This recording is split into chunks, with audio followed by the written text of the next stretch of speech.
हौसला वो मंजर भी आएगा, प्यासे के पास चलकर समुंदर भी आएगा। थक कर न बैठ ए मंजिल के मुसाफिर, थक कर न बैठ ए मंजिल के मुसाफिर, मंजिल भी मिलेगी और मिलने का मज़ा भी आएगा। मनुष्य के पास सबसे बड़ी ताकत उसका हौसला होता है। अगर वो चाहे तो असंभव से असंभव कार्य वह कर जाता है। इतिहास के पन्नों को पलट कर देखिए, इतने महान व्यक्ति हुए हैं जिन्होंने अपने हौसले के दम पर पूरी दुनिया को पलट के रख दिया।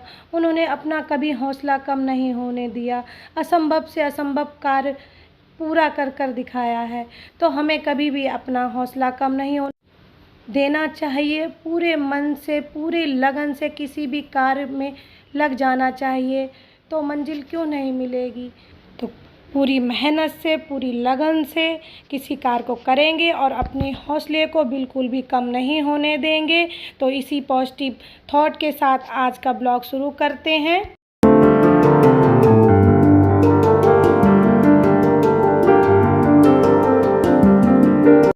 नमस्कार, आदाब, सत श्री अकाल, और मैं हूँ विनीता। आपका स्वागत करती हूँ आपके अपने यूट्यूब चैनल में आशी फैमिली ब्लॉग।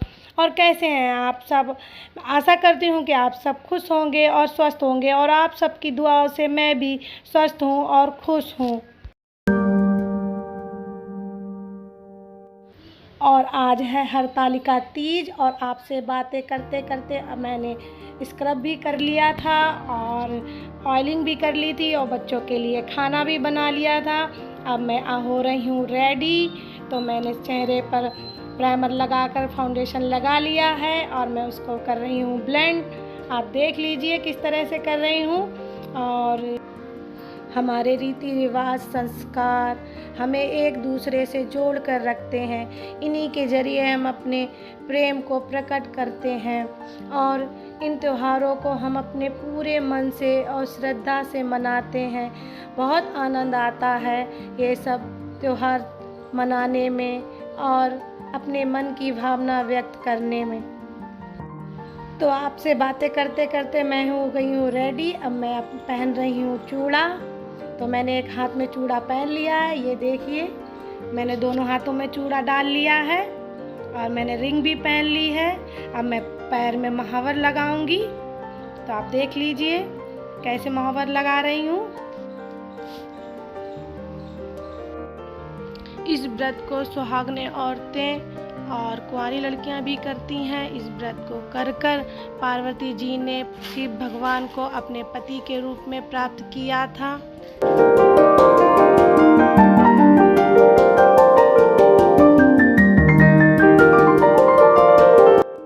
तो मैंने पैरों में महावर लगा ली है। अब मैं लगा रही हूँ नेल पेंट।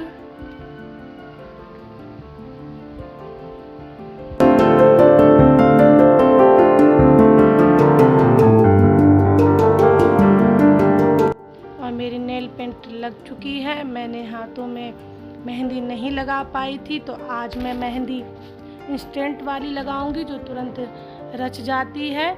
मैंने वही कोन मंगा लिया था। अब मैं केवल सिंपल मेहंदी लगाऊंगी। बस हाथों में गोला करके चारों तरफ उसके बिंदी रख दूंगी। और क्योंकि मेहंदी लगाना इम्पोर्टेंट है, डिज़ाइन नहीं, और मैं सादा सिंपल मेहंदी लगा कर ही शगुन पूरा करूंगी। तो मैंने गोला बना लिया है। बस उंगलियों में ही आधी आधी उंगलियां मैंने मेहंदी से भर ली हैं, और बस जल्दी ही इसको लगाकर बस मैं छुटा दूंगी। तो मेरा मेहंदी का भी शगुन पूरा हो जाएगा।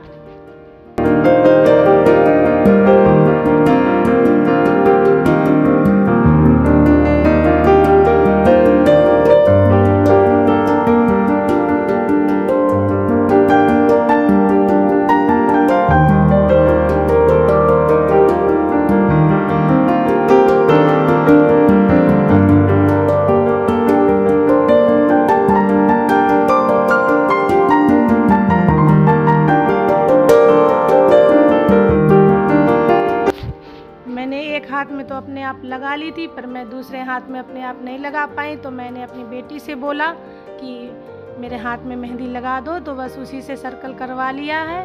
वही मेहंदी लगा रही है मेरे हाथों में, तो मेरे दूसरे हाथ में भी मेहंदी लग जाएगी।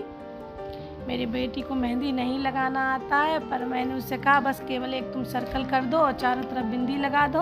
तो उसने सर्कल टेढ़ा कर दिया है, तो मैंने उसको सीधा किया और फिर मैं उसको बता रही हूँ कि कैसे बनाना है। तो चारों तरफ बस बिंदियाँ मैंने कहा रख दो और बस मेरे हाथ में मेहंदी लग जाए। तो बस यही मैं उससे करवा रही हूँ। तो मेरे हाथ में, दूसरे हाथ में भी मेहंदी लग जाएगी और बस शगुन पूरा हो जाएगा। तो ये मैंने सर्कल उससे करवा लिया था और बस उंगलियां अपने आप भर लूँगी। और वो ट्यूशन चली गई है, उसको ट्यूशन की देरी हो रही थी। अब देखिए मेरे हाथों में मेहंदी लग चुकी है और मैं इसको धो दूँगी। और मैं रेडी हो गई हूँ पूरी तरीके से। आप देख लीजिए, आप बताइए मैं कैसी लग रही हूँ। अभी मैं हाथ धोकर आपको दिखाऊंगी कि मेरे हाथ की मेहंदी कैसी रची है। जब आप ये देखिए, मैं हाथ धोकर आ चुकी हूँ और ये इस तरीके का कलर आया। मैंने ज़्यादा देर नहीं रखा। आप अगर थोड़ी देर और रखेंगे तो इसका कलर काफ़ी ब्लैक हो जाता है। और अगर आपके पास जब टाइम ना हो मेहंदी लगाने का तो आप ये वाला कोन ला कर लगा लें, जिससे मेहंदी भी लग जाती है और शगुन पूरा हो जाता है। तो मैंने आज यही मेहंदी लगाई है और मैं पूरी तरीके रेडी हो गई हूँ। अब बस मैं पूजा करूँगी। तो आप देख लीजिए मैं कैसी लग रही हूँ, प्लीज़ आप कमेंट करके ज़रूर बताइएगा। तो मैं आ गई हूँ पूजा करने।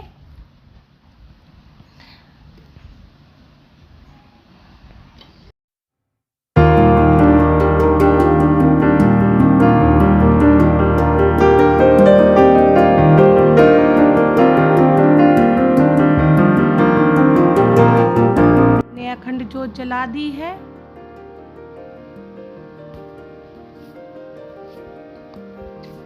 और साइड में भी एक जोत रखी है, मैं उसको भी जला दूंगी। और हमारे मंदिर में सभी भगवान हैं, शिव परिवार भी है और साईं बाबा भी हैं और राम जी का भी परिवार है और शेरों वाली माता भी हैं और ज़्यादातर सभी भगवान मेरे मंदिर में विराजमान है।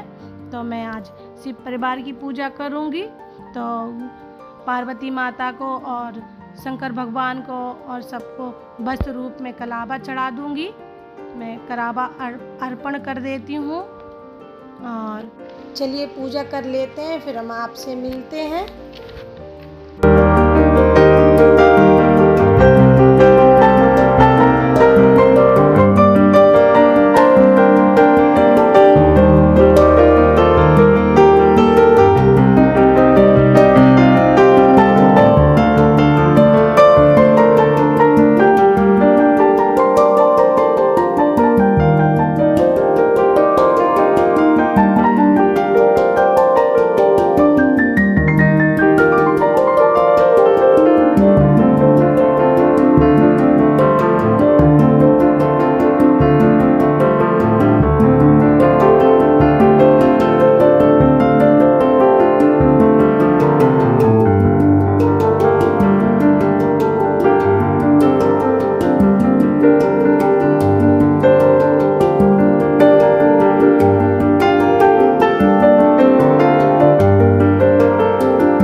चुकी है। मैंने आरती भी कर ली है और क्षमा याचना भी मांग ली है कि पूजा करने में कोई भूल चूक हो मुझे माफ़ करना भगवान जी, और मेरी पूजा को स्वीकार करना जो गलती हो।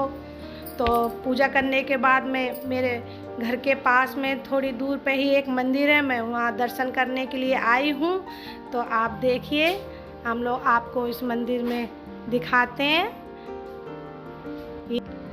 यहाँ साइड में शिव जी का मंदिर है और यहाँ पर मैं मत्था टेकने आ गई हूँ और यहाँ पर दिए से उनकी आरती कर ली और बाद में वहाँ जाकर पास में पैर भी छू लिए। और ये है राम सीता का मंदिर। तो यहाँ पर तीनों लोग विराजमान हैं, सीता माता, राम जी और लक्ष्मण।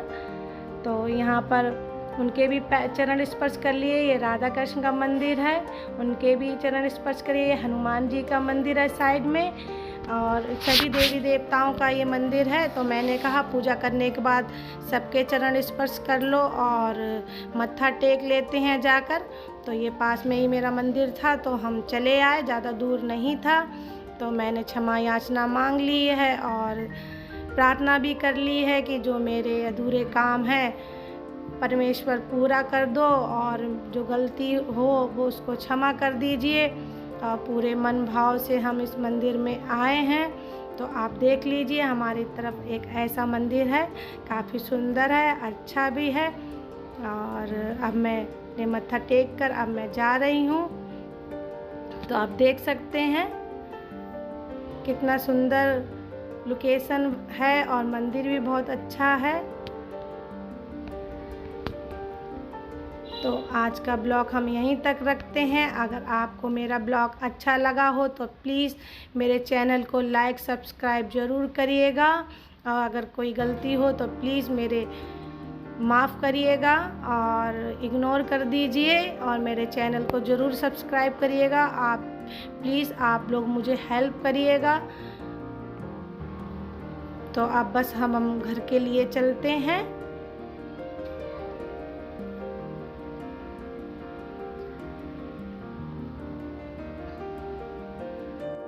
मैं यहाँ मंदिर में अपने हस्बैंड जी के साथ आई थी, वही मुझे लेकर आए थे, तो मैं उन्हीं का वेट कर रही हूँ। और अब चलते हैं घर के लिए।